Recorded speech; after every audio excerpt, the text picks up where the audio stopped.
Hello, this is my graph for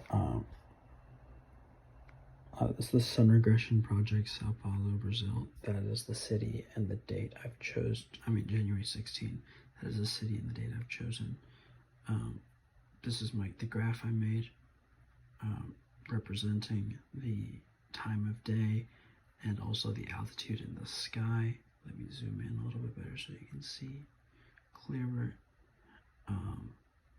For this graph, the vertex, which is the highest point, the highest peak, is 11.879 hours into the day and 68.395 degrees in the sky, according to this graph.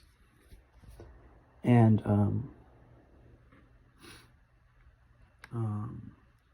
also I have two zeros, which is 5.34 and 18.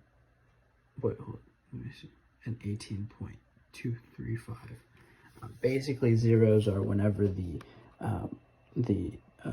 whatever number the x-axis is on when the graph equals 0 on the y-axis. For example, if this line came here on a 2, then the line one of the zeros would be 2, but because it came on 5.34, it's 5.34.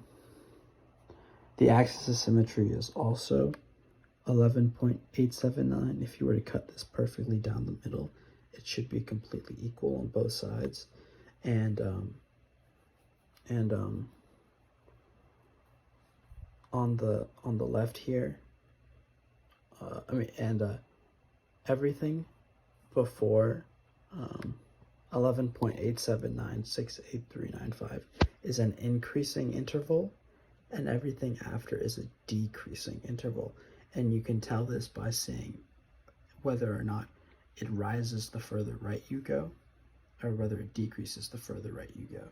And at first, the graph is rising with the sun, and then it's falling with the sun.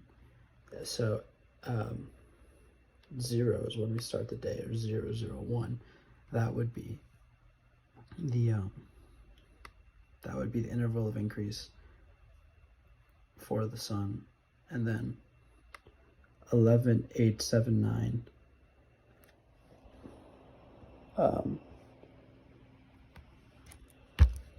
68.395 would not be considered the interval of increase because it's still stagnant there. But the next thing, the closest thing to it, would be considered an interval of increase. And that's where the interval of increase starts. Thank you, that's all.